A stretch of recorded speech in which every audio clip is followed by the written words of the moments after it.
A special Friday episode 2 weeks in a row? What's going on? Haha. Welcome to the Retirement Answer Man Show. My name is Roger Whitney. I am your host, and this is the show dedicated to helping you not just survive retirement, but to rock retirement. And boy, that seems like a big task right now. Whether you are retired or whether you are on the approach to landing in retirement, the idea of rocking retirement, it's hard to have confidence in that right now. Surviving retirement or getting to retirement may feel a little bit more achievable. And I get that. This is uncomfortable, this corona disruption. I call it the corona disruption because it is that. It is a virus, but it is a disruption to so many things in life, to our portfolios, to our work, to our income, to our social life, to being able to be in the same room with our parents or grandparents. There's a lot of disruption going on. And I heard this phrase the other day. It's in terms of this disruption and the isolation that we're being asked to do is, there's a saying, evidently, if you go to prison, you can either do the time or the time can do you. And I'm committed to doing the time, making this productive and focusing on a question that I love to ask myself. And I say it here all the time is, what does this make possible? Once we get through the shock of everything happening and mitigating whatever we can mitigate, what does this make possible? What proactive things can we do to retain our agency, our control in a very uncontrollable situation, and to make as much lemonade as we can out of all these lemons that we seem to have going around? In that vein, I want to make sure you're aware, and we will share the link in Six Shot Saturday, but you can go to rogerwhitney.com, and it's right below the video. We are hosting a special meetup, town hall, webinar, I don't know what you want to call it, on the 26th of March. That's next Thursday at 7 p.m. Central Standard Time. And what we're going to do is spend an hour or so talking about what triage you can do to help maintain the firewalls around your family, financially and otherwise, and your retirement plans. What you can do proactively to help protect things.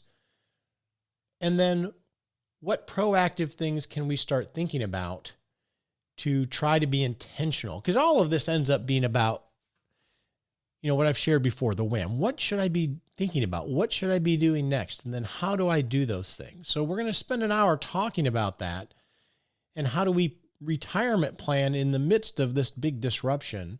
And we're going to be around for as long as we need to answer questions from people just like you. So I wanted to make sure this Friday episode came out so you knew next Thursday we're going to have this meetup. And you can go to rogerwhitney.com, and it's right below the video. You can register. It'll be at 7 p.m. Central Standard Time. And if you're in Six Shot Saturday, our weekly email, you're going to get a link to be able to register that way. And then for the rest of this episode, I wanted to share some audio of a meetup that we had in the Rock Retirement Club recently. So we have these video meetups that are live, and usually we have anywhere from 30 to 50 or 60 people on there.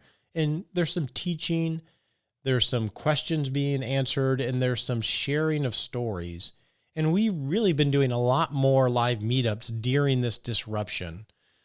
Not simply to strategize on the financial stuff, but also to love on each other and support each other and share some wisdom, because we have so many awesome people in there. So what we did was we told everybody during this meetup we just had the other day that we're going to share this audio on the show because I think it's important conversation. This is the time when you need to have your people. And you need to be supporting each other, not just with the financial stuff in terms of counsel and strategy, but that personal stuff. So I wanted to share this audio so everybody knew that. But what you're hearing is all of us looking at each other and talking like we do every week. And we're ramping those up inside the Rock Retirement Club, because I think it's important that you have that. So with that, let's take a listen to a recent meetup we had in the club, and hopefully you'll gain some wisdom and maybe a step or two to help you navigate this big disruption. And don't forget to register to join us next Thursday, where we have a meetup for basically the whole podcast audience. I'd love to see you there. Well, welcome to the meetup on March 19th, a Thursday. BW, it's good to have you here on our question and answer session. Our Corona question and answer session, right? Well, yeah, you got to bring in the Corona disruption, because that's obviously on everybody's mind. But we're going to start off. We had some core questions that we were going to talk about, and then I would love to get some feedback on other people's experiences around these, because these are hard questions. These are, the big ones. So what's the first one we want to try to tackle here, BW? And I want to give credit here where credit is due. I got this idea. Fritz Gilbert in the Retirement Manifesto did a blog post about how do I know when I have enough to retire? And given current circumstances, we thought that's a good hot topic for us to discuss here in the club. Yeah, it definitely is. And Fritz is a good guy. He has a book coming out here soon that we're going to have him in the club to talk about. He couldn't make it today. He had a prior commitment. I invited him to discuss this, but he couldn't make it. But he said he would definitely listen to the replay. So how do you know you have enough to retire? Well, the true answer is you never know, right? It's never going to feel like it's enough. I'm always amazed in client situations where it's very clear they have enough for a couple lifetimes, but that fear, that feeling of, really, is there enough, never really goes away. And that's okay. And so we hear all about the 4% rule. So we're going to go through some ideas, and Beachwalker, definitely chime in here, because you and I were talking about this, and I think it was a good discussion. What's the first step, you think, in knowing whether you have enough money? You need to know how much you need. So you need to get a handle on your expenses and what you think they'll be in retirement. And so in April, at the beginning of April, we're going to be coming out with the phase of the course where we're going to talk about knowing how much you need and dialing in how much your spending need. Because essentially what you're doing in retirement is you have a life that you want to live. And each year there's a debt due to yourself to have money available to spend on your life. And this is one of those tricky things where it's some of those ninja mind tricks we play with ourselves. Is many people think they know, but they really don't. There's an incongruence between what they think they spend and need and what they really need to spend and need. So let's talk about, how do you start to figure that out? I think the first step is, we always talk about needs, wants, and wishes, right? And those are really important to me. So let's define them in this discussion of how do you know you have enough. Let's define needs. Needs are obviously a lot of the essential discretionary and non-discretionary things you need. Healthcare, groceries, utilities, housing, all those other things. But I think it's important to include light entertainment and light travel and life in those needs. In my mind, the needs budget that we identify should be a good life, just without the frills. So it should be that baseline life that we want to have high confidence that we can have. So in times like these, when we feel like we need to batten down the hatches, we can still have light travel and have fun. And so go ahead, Beachwalker. This is a really good time to get a handle on your needs, because a lot of us are sort of sheltered in place now. We're not going about our daily lives. Many things are closed. So you can really get a handle on, well, what expenses are still coming in. But I agree with you, Roger. What we're talking about when we're talking about needs is a little bit beyond this level, because you have to have a life that is meaningful to you and some of those extra expenses. But right now, at least you'll see how a lot of the discretionary expenses have gone away from your budget for a few weeks anyway. Yeah. And then once you know those needs of what a good life is, then it's what are the wants, which are the more spice of life, which are going to be the extra travel, maybe some of the toys, maybe some gifting, that are discretionary, that you can dial up and down based on how life unfolds. And then on top of that, you have the aspirational wishes, which are those, wow, if we could do these, we would love to do them. Those, maybe it's a huge gift or a huge experience or that second house, but they're the first line of defense of negotiation in the event that they're not feasible. And we need to define these first, not just simply what it's going to be in year 1, 2, 3, and 4, but we want to define those pretty specifically. But we also want to have some handicap of what they will be when we're 80. And this is where we can start to work in, the go years, the slow go years, and the no go years, because you're not, what you're going to be spending in year 1 through 5 in, say, retirement isn't going to be the same trajectory with inflation. It's going to be very lumpy, and you're going to go through seasons. And we're going to, and in the course, we'll talk about how you build that out. But ultimately, what we're building is a cash flow timeline with clarity on the front end and less clarity as you go forward, so we can account for, quote unquote, what do you actually need from a spending standpoint. Roger, I know a couple ways we often see this is someone's getting ready to retire, so they'll say, I've got $50,000 set aside to maybe buy that cabin on the lake or an RV. That's a one-time need. And then we often see people who will say, between age 65 and 75, I want an extra $5,000 a year to travel more.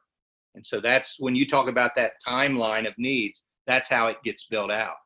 Yeah, and this is why it's very difficult with the 4% rule, because cash flow spending is lumpy, right? You'll have spikes and you'll have drops. And I have some clients where on the front end, they're spending, from a withdrawal ratio standpoint, 8 or 9% a year. And that seems very imprudent.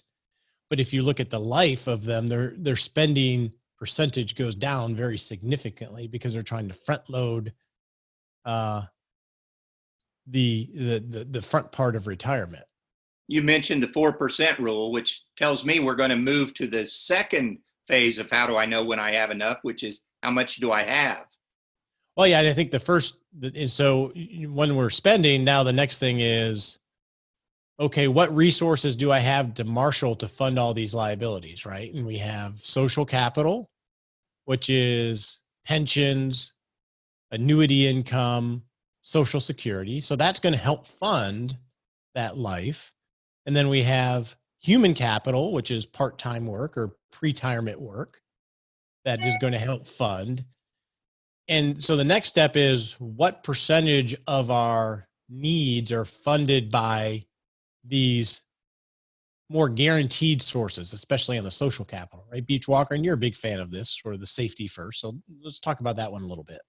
Yeah, I think the greater percentage of your needs and wants and perhaps even wishes that can be covered by guaranteed income, then that gives you a lot more comfort on how your portfolio might be performing. And so I think the 4% rule, which becomes the 25 times your expenses. So the thought being, if you have $1 million and you take 4% of that, that's $40,000. So 40 times 25 is $1 million. That's how you get the 25 number that we talk about. It's a rough rule of thumb only, as we also say quite often, but it's at least a marker. And what I say to people is, the more of your income that's guaranteed, then that 25 starts to look pretty good. If you have very little income guaranteed, 25, I don't think it gives me a lot of comfort. And I'd rather see that go up closer to 30. Yeah. And I think these guaranteed, so when we're thinking of these needs, wants, and wishes, it's very easy. And I see your question. So I'll get to that in a moment, because it's a good question related to this, is where we're looking at what percentage are is our life funded? A lot of times we'll look at all of it, right? Beach Walker, the needs, wants, and wishes, and say, oh, only 40% of that is covered by the secure income. I tend to look at the needs, that base life, only when trying to look at what percentage of my base life is covered by secured income, whether it's Social Security, pensions, annuities, or whatever. And I have a higher confidence of answering this question. Do I have enough to retire if the needs are very much not at risk? Because we're saying the needs is a good life. So the more that's not at risk, the more comfortable I am retiring, even if you looked at the whole package and that having that be, not quite a slam dunk, because those are wants and wishes. Those are aspirational things that we can dial up and down. And so we have an REC member that asked Beach Walker that they had watched the Retirement Researchers webinar yesterday, and I think you did. And they said, if I remember correctly, it sounded like he thought that using the 4% rule, those using it should be cutting back on that. Was that correct? Did you recall Yeah, that? that is correct. And the reason for that is the markets have been so highly valued, are at such high valuations now, although over the last 2 weeks that's adjusted a little bit.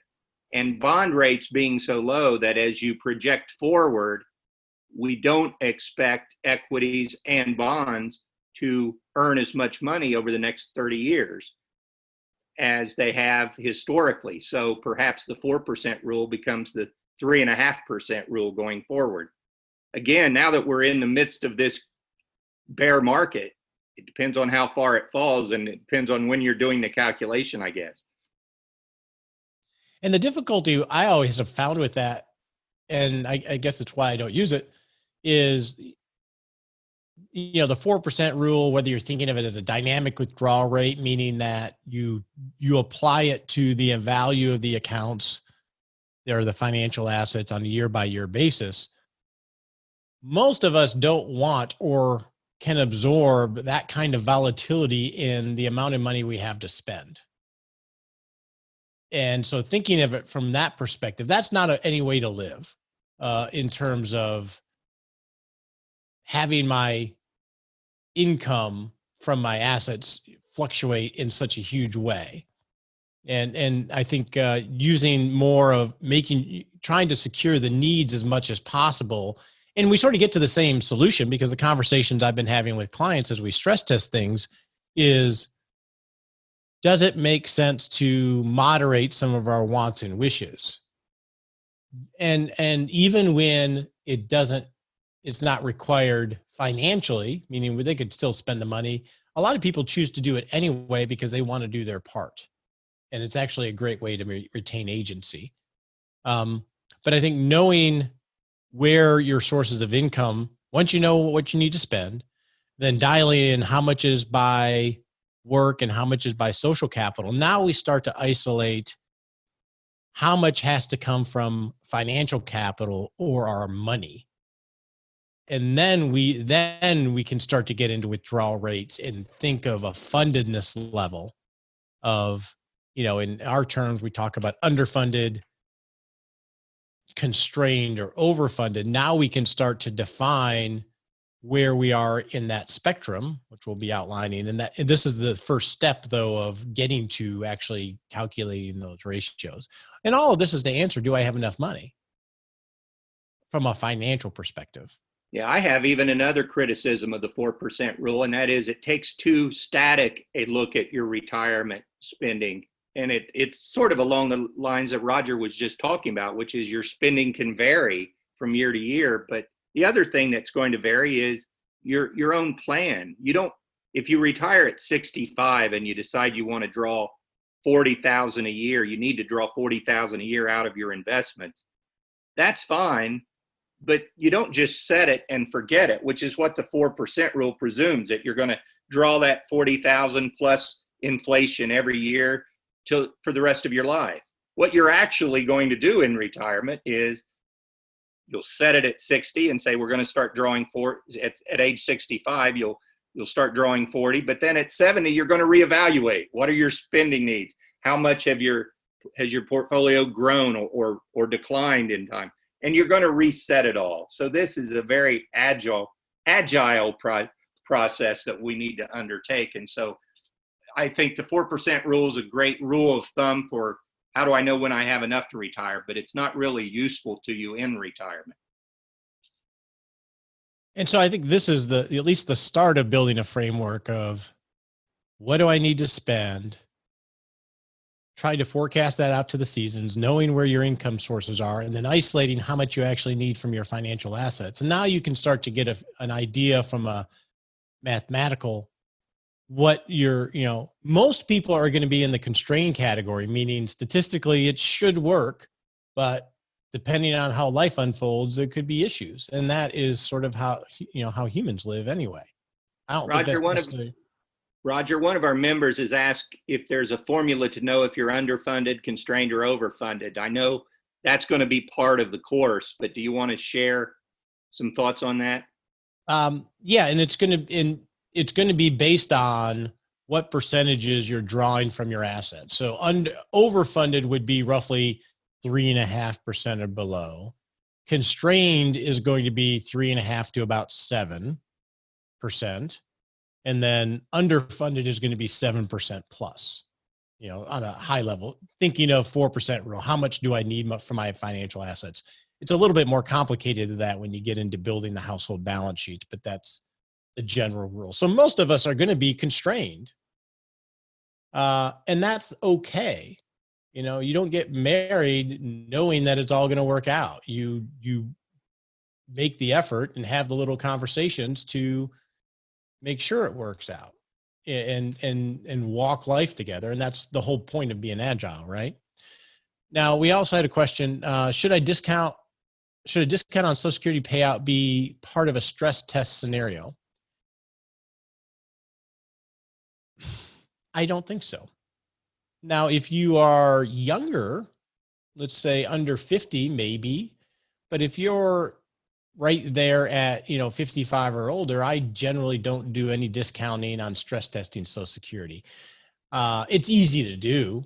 You can do it in the model, but it's a very outlier issue because fixing Social Security is actually much simpler than a lot of the articles think. It's just a political will to do it. Where the problems could come into is just simply more means testing on the taxability of it, depending on how you earn. But I typically don't, but it's easy to do.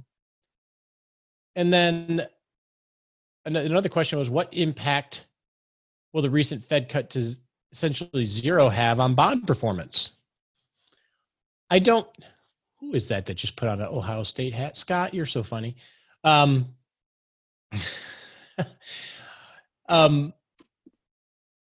That is a short-term phenomena, right? So when we think about what returns will be going forward,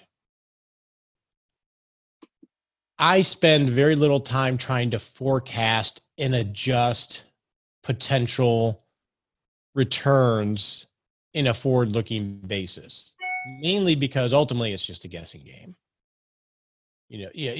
Just using the historical data and using Monte Carlo scenarios should incorporate very poor scenarios within the iterations within the testing. And historical data is not predictive.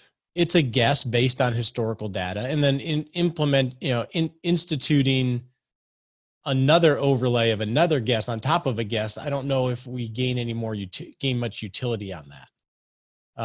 And plus it's God willing, it's a season. It's not a permanent solution, but I try to focus on the things that we have the most control over and not try to get too much into guessing because that can distract us from bigger issues.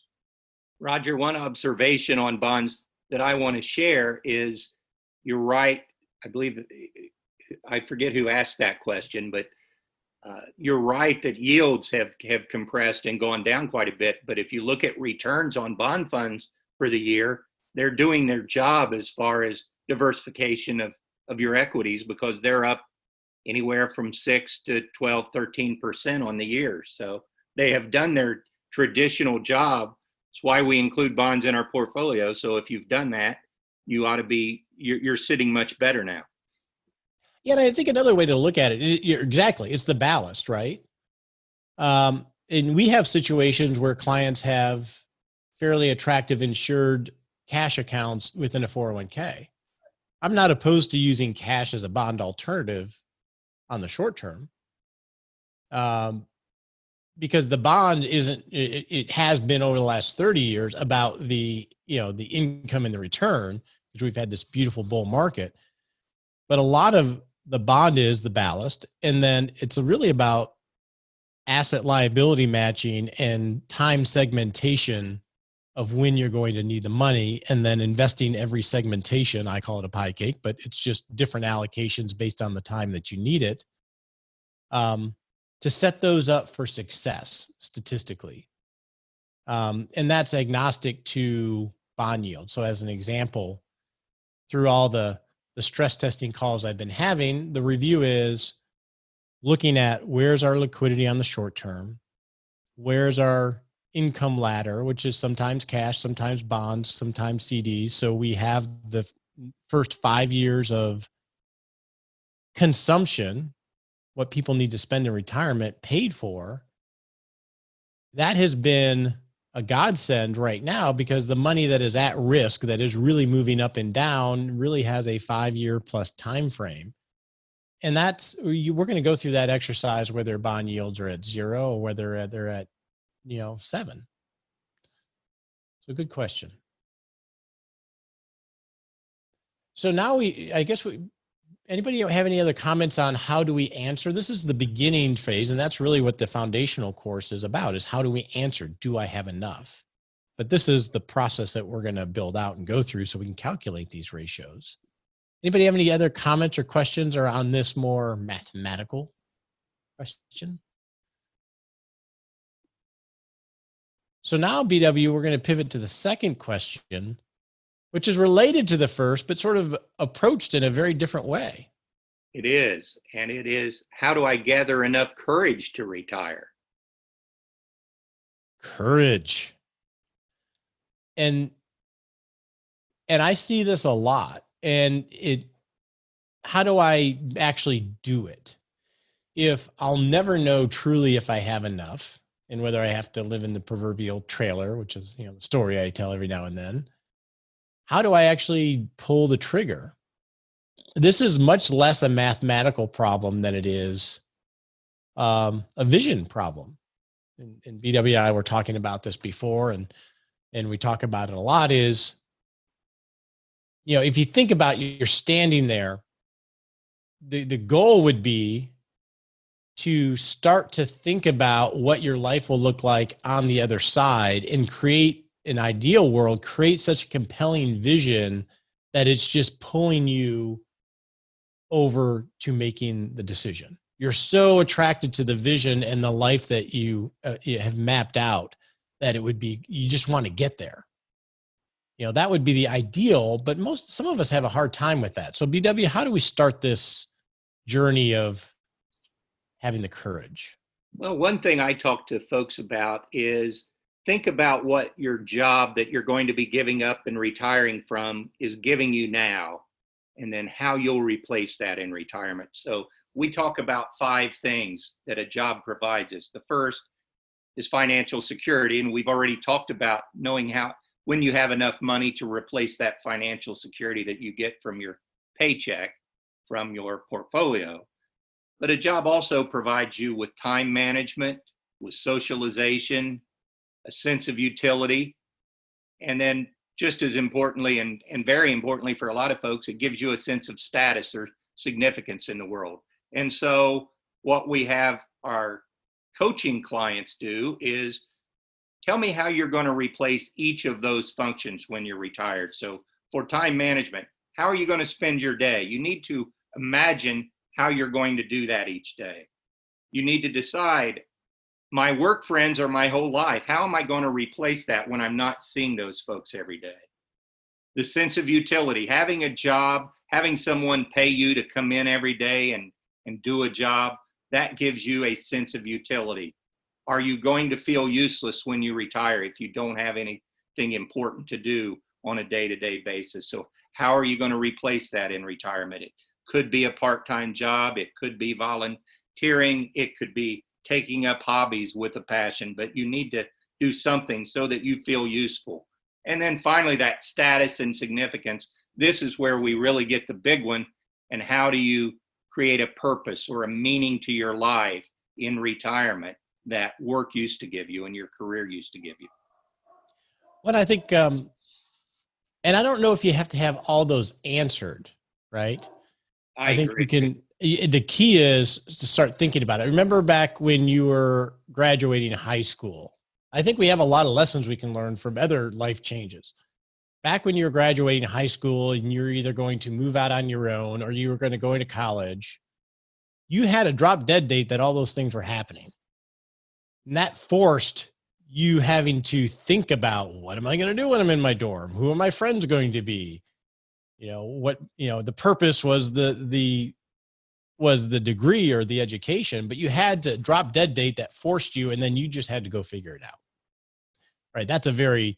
And you could do that theoretically if you gave yourself enough time. I'm just going to retire in 3 years. And this is the date. And now all of a sudden your mind and your resources start focusing on what does that mean, because you've set that firm date. Another life change that many of us have is when the kids move out, right? They move out and you're an empty nester, and it's not as firm there doesn't have to be any firm changes. It's not like you're going from your home to college or to marriage, but it does prompt you to reimagine your life in terms of, I know my wife and I, it's like, what could our life be in this new phase? And that's more of rather than just letting it happen, reimagining how we organize our life and what we're going to do with our time, which is sort of a mini retirement when you get all that time back from kids and the worry gone from work of raising kids. That's a more subtle change that we've had to go through. But I think the key is to start thinking forward, and the better you're able to paint that picture in, at least even if it's abstract, the more compelling it's going to be. And the more it may pull you to make the decision. I think the last thing you want to do, although it's a good motivator, is you don't want to be pushed to retirement, as we talk about, because you can't stand the pain anymore. I mean, it works. It may get you to retirement. It got my wife to retirement.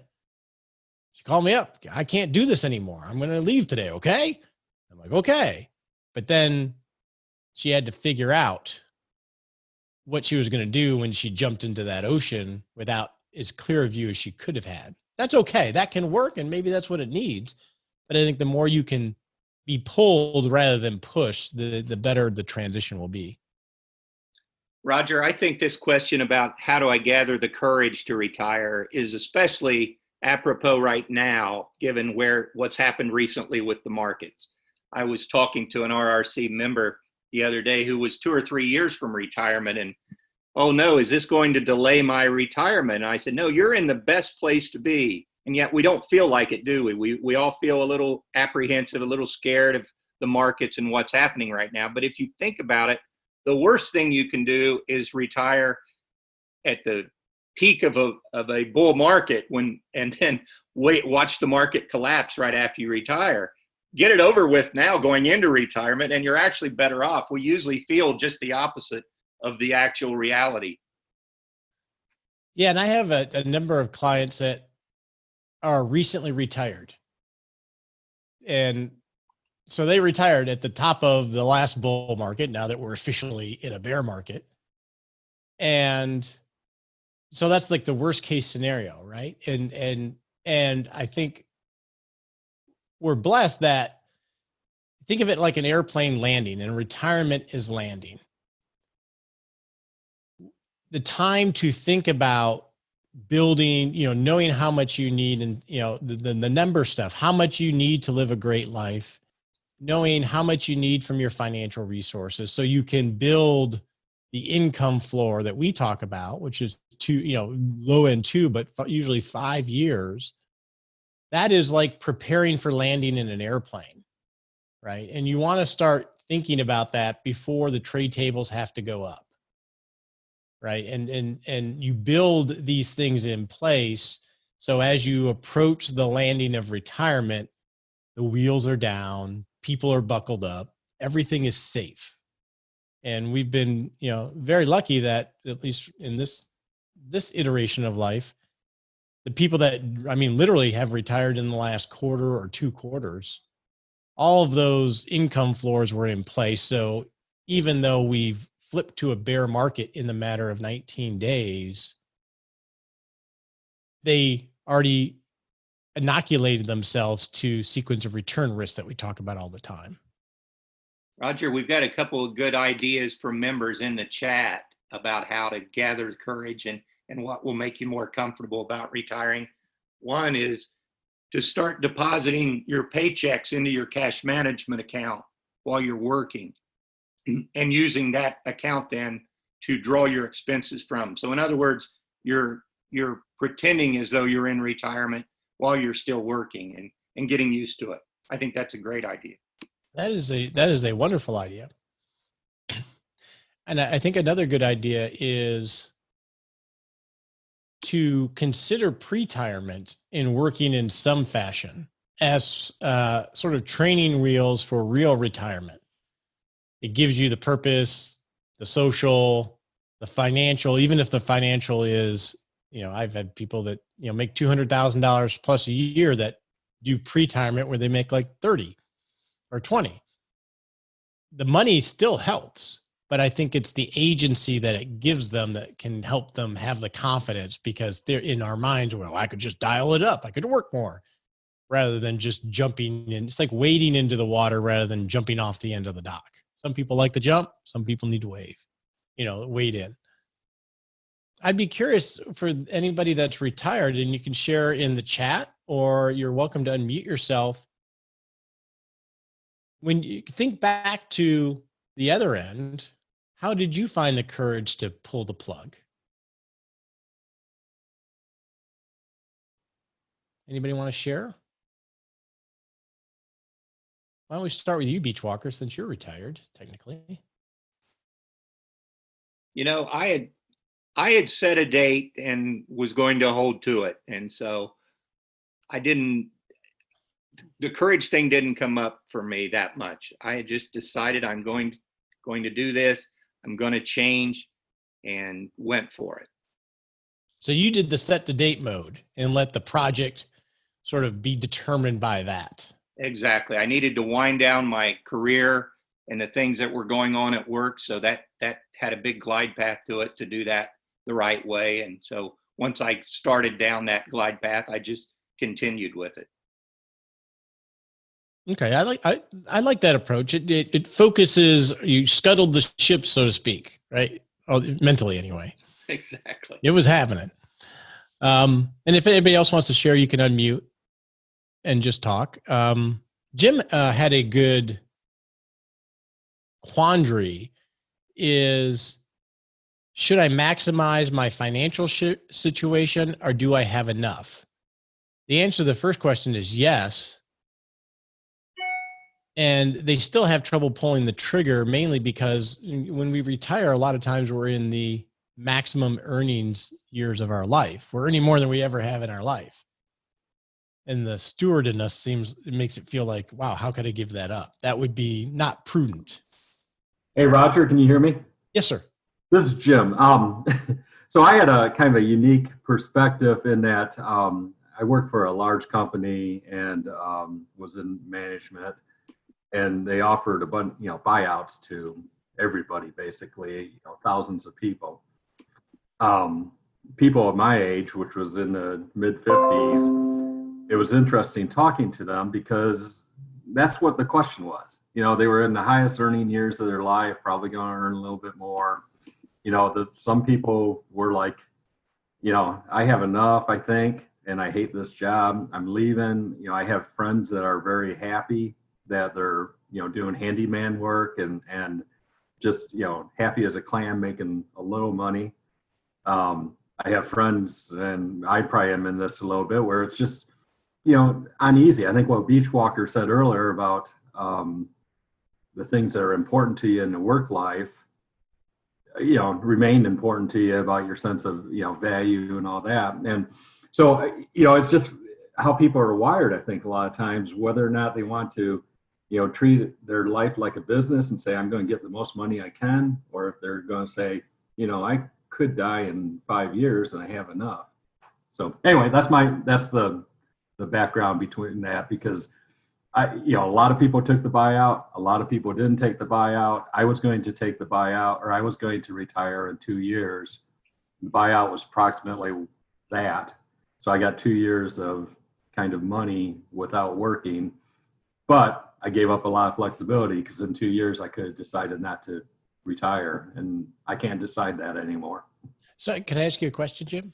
Sure. What was it that, because you sound like you're more the optimization mindset, which is normal. What tipped you over the edge? Was it the fact that it was a buyout and it was sort of in the same, because you're right, it was somewhat irreversible. What tipped you over the edge? Well, I guess the thing is I was going to retire in 2 years in my mind, and the money was about even with what I was going to do. And I got 2 years of freedom, I guess. And honestly, the job, the company was not the same company I started working for. It was doing some things I didn't agree with. And that was always that was always something that caused a lot of internal struggles with me. So that was probably an important part. But, if they would have given me, let's say, 6 months of money, I probably wouldn't have done it. If they would have given me 5 years of money, I definitely would have done it. The 2 years, it was the hardest decision of my life. Jim, I have a question for you. Uh-huh. At the time you decided to accept that buyout, had you answered for yourself that purpose question in retirement, and how am I going to find purpose and meaning, and what am I going to do? Did you have that answered? I don't know. I'm a pretty value-driven person, but I do miss people. I really do, and I have a lot of friends. And not outside of work. I do a lot of sports. I do a lot of vacations with neighbors and friends, and but that's a struggle. And I to be honest with you, it's probably not so much purpose, because I think I have purpose, but I think it's more feeling a sense of contributing, because I led a bunch of people at the work, and I do miss those guys, and I go out to lunch with them all the time, and so I get that still too. So the answer is probably no. Okay. Yeah. Okay. That's probably very similar to like a sports player, right? A lady retires from a soccer team. They miss the teammates. They miss the purpose. They miss the camaraderie.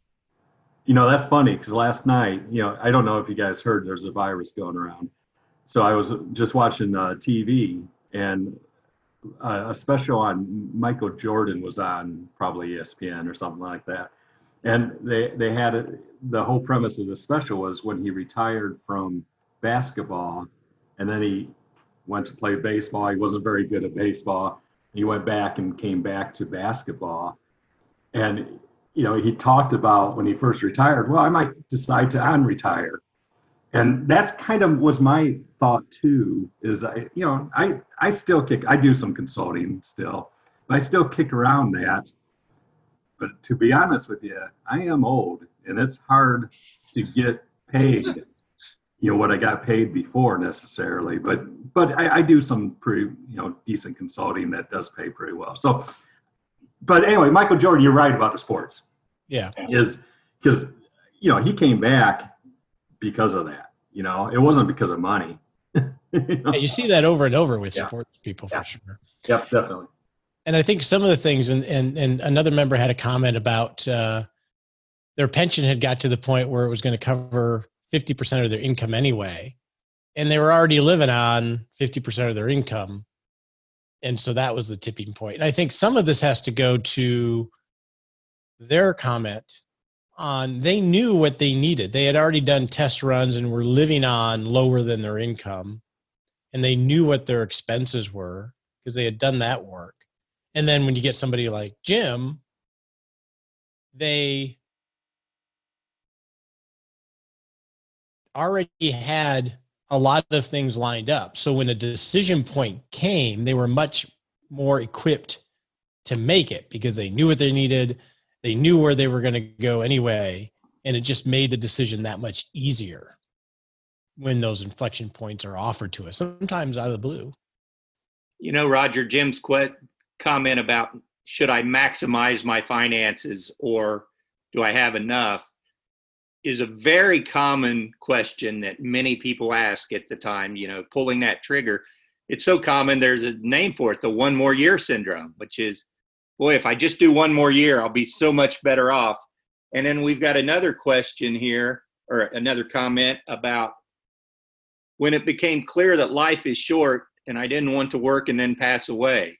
So that's the other side of the coin, isn't it? From that maximizing my finances versus living the life I want to live.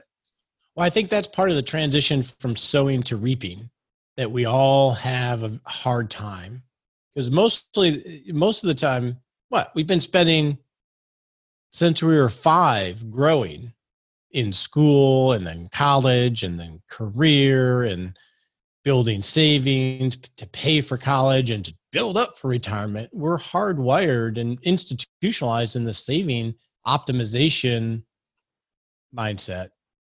And then as we get closer to retirement, we don't even understand what reaping is, because the way that we calculate return is by the dollars and by that optimization rather than the life optimization. That can lead you down some really bad paths from a life perspective. John, that was your comment. Would you mind unmuting and talking to us about it a little bit?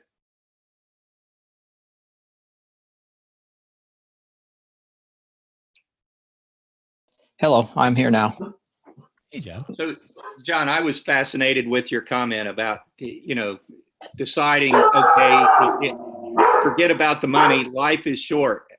Can you share your thinking or your thought process? Well, we plan for 30 years, right? Or I'm in early 60s. You plan for 30 years for both husband and wife and that. But the reality is it could be a year, could be 5 years, could be 10 years. I have not close acquaintances, but I've seen people at work mid-60s that all of a sudden got sick, and 3 to 6 months later they passed away. And in reality, the goal was not to work and then die. The goal, you've built up some money, you're getting close, and so once you're close enough, it's time to go do other things than work. And did you have anything specifically that you wanted to accomplish, or just wanted the freedom? I just wanted the freedom so that, we like to travel, and instead of trying to rush everything into 1 week of vacation, you can take your time and travel. You're sitting, at home, you can say, oh, let's go here this week, or let's go do this week, instead of, a lot of times the weekend is catching up on all the chores because you worked 5 days a week. And so it was more, you have the freedom to go do whatever you want. You want to go golfing tomorrow? Fine. It's a weekday. It's not crowded. You want to go to the hardware store? Don't go on Saturday, Sunday anymore. Go on the weekday. It's not crowded. There's so much more you can now do. You're not pressed by either the, maybe 4 weeks of vacation you have trying to fit everything in each week, and you're not pressed by what you're going to do on any given day. Well said. Well said. I think some of the, and John, I don't know how much you did of this, but I think some of the planning, enforcing, thinking about what you want your life to look like helps you in realizing whether you're living in alignment with what you say you actually care about, right? You use travel as an example. It's like, we can say that we love travel and we want to experience things, but if we just keep living to work, as you phrased it, that's incongruent to what we say we actually care about. But you don't know that unless you define what it is you care about, those values, and what kind of experiences you want. This is Kevin. I have a comment to go along with that, Roger. Even though I've been fired for 6 years, I still believe a lot in enjoying your day, living your enjoyments, whether you're working or not, because there's a lot of people in retirement who really don't have a great tackling of the day or accomplishments or satisfaction when the day's ending, never mind looking forward to the day ahead. And I think your comment about living true to yourself and living your passions doesn't have to start at retirement, and it shouldn't start at retirement to test drive some of your activities before you leave your careers and employments. Yeah, it's very, very, very well said.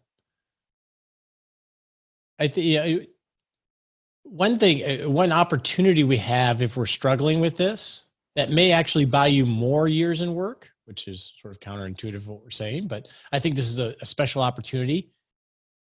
How many people here that are working at home because of the corona disruption?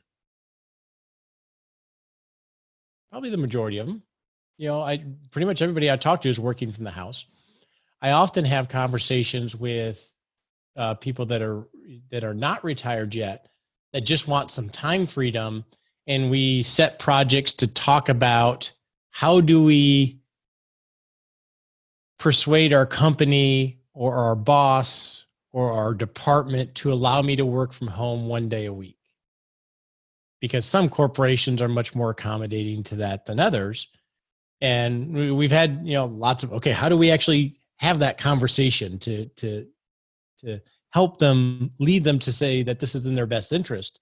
Well, now now we've sort of had this opportunity where many of you working at home, and maybe the company by a policy doesn't allow people.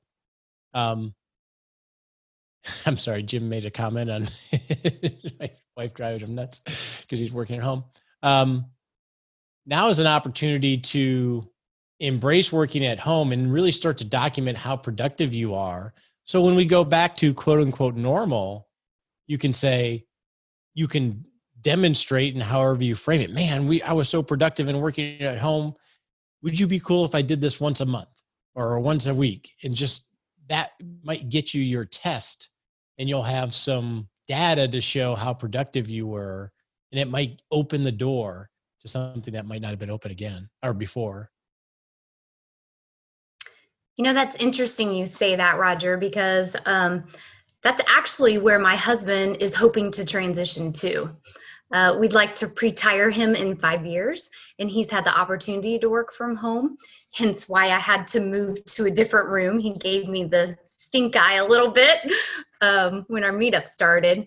But I feel like this is going to be an open door for so many that have not considered remote workforce. For those that can prove themselves and show that they are productive enough to do this and disciplined enough to do it, I feel it's going to be a win. Yeah, I think the key is what intentionally can you do to document that, to make your case when you get back. Yeah, so that's called lemonade when you got lemons thrown at you. What else do we have in the comments, BW? Hey, Roger. Yes, Chris. This is Chris. So I've been working at home for the past 2 years, pretty much 100%. And I've tried a couple of times to broach the topic of cutting back my hours, maybe 40%, work 3 days a week instead of 5. And the company's not been real receptive, but now they're starting to talk about potentially having voluntary furloughs and trying to cut back on cost. So I think they may be a little more receptive to it. So I'm going to try and put together a proposal to say, listen, if you cut my hours X amount, I'm willing to take an X% cut in salary in order to do that. But I need to try and figure out what their overhead is so that I can make a proposal that's fair to them as well as me. That's a great example, Chris. And a lot of it is understanding how do you help them get what they want, right? If you know what they need and you can get what you want and make it a win-win, that's a perfect example.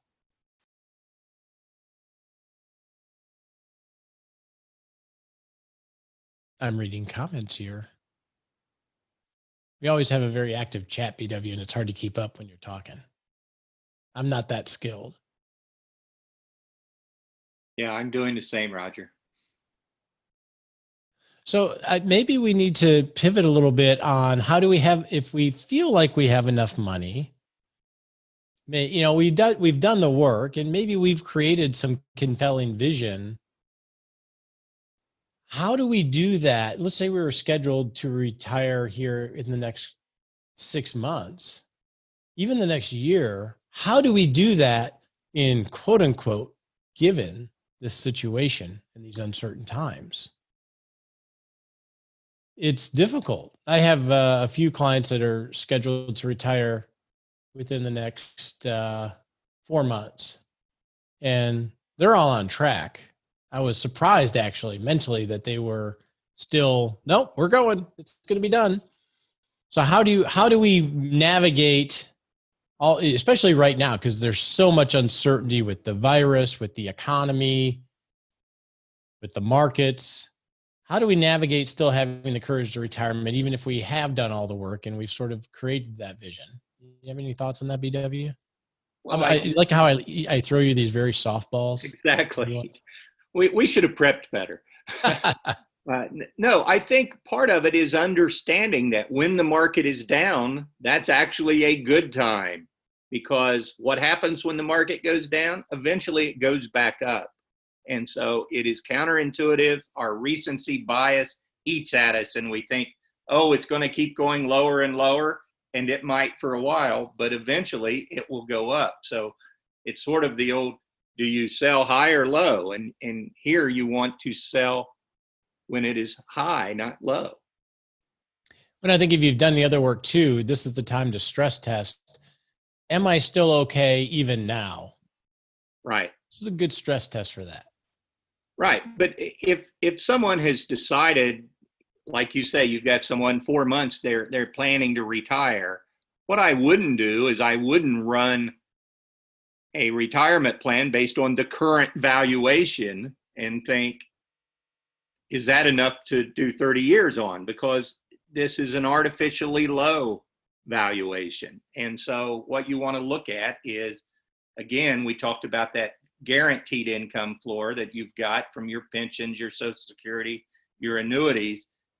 How are you in good shape with that? And if you are, then I would discount this current. I haven't even looked at portfolio values because I know I'm using a bucket system, and I know I've got enough money in there to get me through the next so many years without needing to draw on those equities. And so that's an important part of it if you've got a good retirement spending plan in place. Yeah, the key is having the spending plan in place before the approach to the runway. I'm actually rerunning all scenarios at current prices. I'm sort of doing the opposite. You're evil. Well, the idea is if you know, and again, it presupposes that you've built in the airbags for cushion, right? And this is a good time. What I do is I think of those as firewalls. And right now I do this to look for brush fires because, we talk about how do bear markets typically perform and rebounds and all that, but we don't know. This is everything is always a new situation, and we're really back to 2016 numbers. So yeah. Hey, Roger, this is Jim again. Hey, Jim. So I was just looking while you're talking now. I think your idea is that you talked about to always keep a balance sheet. I've been doing that for 10 years. So I just went back and kind of looked at the value of my portfolio back before I retired. And, it's up 25% from that time, and so, I think that balance sheet has another purpose too. It can give people peace of mind that they can kind of look back and say, yeah, sure, I'm down, whatever it is now, 25%, 30% now. But if I go back to before I retired or to some date that's important to you, you could even give yourself some confidence and say, I'm still as well off as I was 3 years ago or whatever it is. So the balance sheet helps for that too. That's an excellent point. Mm-hmm. It's basically serves as your personal benchmark because there are a lot of other things in the balance sheet other than just simply markets. You have savings, you have debt reduction, you have all sorts of things. That's a great point. Right, exactly. That's why you want to keep them so you can look back. And then also it feels good to see in it, regardless of markets, the progress you make through intentional action. Yeah, yeah, and then I'll squeeze this in since my microphone's already unmuted. Another thing I found in retirement, again, I've been retired for about 2 years now, is I have a mindset of saving, and that's one of my problems. Is I think I'm well capitalized for my retirement, but I have a hard time spending money, and that's something you have to really think about before you go into it too, and say, the reason you work so hard over all these years is create some money that you can then spend. And that's another struggle I have at times. I haven't touched, I told you everybody that I was bought out.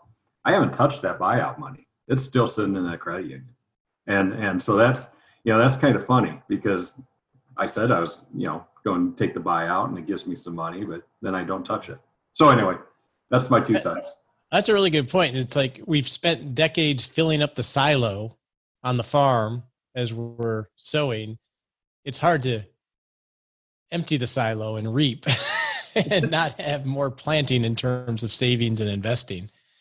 And I think that's where having a process that leads to a strategy is really critical, because for those that are quote unquote well capitalized, it's very easy, even for people that are constrained, to literally get to 85 or 90 or even 80 and say, wow, I may have too much money here. I may have overshot the conservative end of it.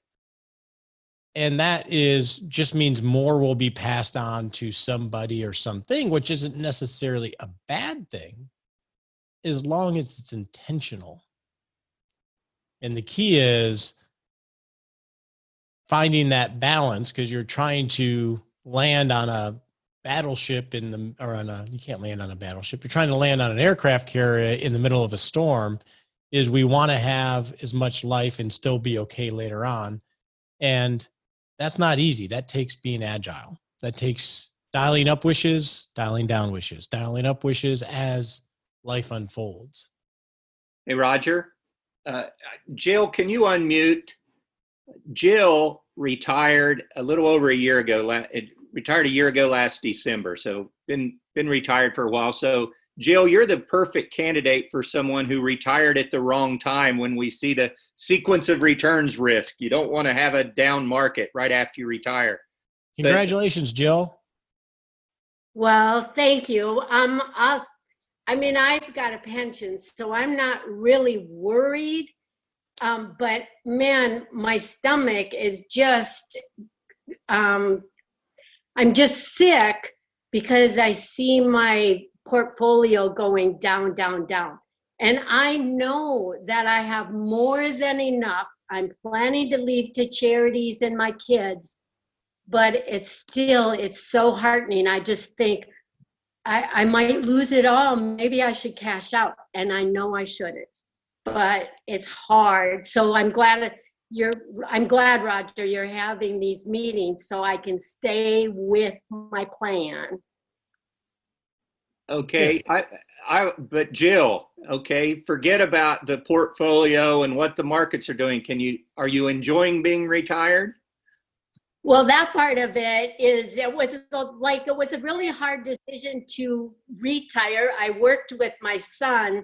I'm an engineer, but I was teaching engineering, and my son is also teaching. And so I really had a hard time retiring because I thought I would be bored. So I bought a place in Florida. I'm in a retirement community. I go golfing all the time. I still go back to Minnesota in the summer, and I can do consulting work. But that gets less and less desirable. I did it last summer, but I'm not looking forward to it this summer like I did last summer. What are you looking forward to? Well, now I'm looking forward to going back to my place on the lake and going boating, and not so much, because I get a lot of socializing down here in Florida. I have more friends after I retired. I have more friends now than I did when I was working, because my work friends were all, you'd go back home to your family and they all had young kids. And now my friends, like, hey, let's go out to eat. Well, not anymore, but so and I really had a hard time with purpose. The first month I was retired, I hate to say this, but I was so depressed because I didn't have the school to go back into. That next semester when it started, I just felt like I just want to die. I can't go on. And I can't even imagine that feeling anymore now, but that's kind of where I was at the time. Sure, that's very common. We see a lot of depression and with newly retired folks who haven't given enough thought to what's their next chapter going to look like. Sounds like you've got it figured out, or at least are figuring it out pretty well. Well, yeah, now I'm in Florida and my kids are in Minnesota saying, Mom, you with this virus, you get back home because you don't want to get into the Florida hospitals. They're going to be overwhelmed with all you old people. Well, I think your story is a great way to end the session, Jill. And congratulations on making the leap. And obviously, no regrets. Uncomfortable, but life is uncomfortable. So good for you. Good for you. Thanks everybody for participating. We'll have I don't know if it's going to be Tuesday night, but we're going to have a game night. We had a great time with about 30 people doing a retirement game. And I think we're going to do one next week since we're all isolating in place. So, Roger, we didn't get to spend much time today on where to live in retirement, which was our monthly topic. I'm going to be covering that for the whole hour Monday night in our coaches clinic. Roger, I hope you can join us. We'll be there. So feel free, and we'll talk more about where you might live. But I thought this was a great conversation. Everybody be well, okay? We'll see you in the clubhouse. Well, there you have it. Now, I would love to see you on Thursday. I don't know if we're going to have a replay or not, but we're going to spend an hour talking about how do you retirement plan during the corona disruption. And you can go to rogerwhitney.com and register, and we can walk this little bit of life together and get through this crisis. Be well, my friend.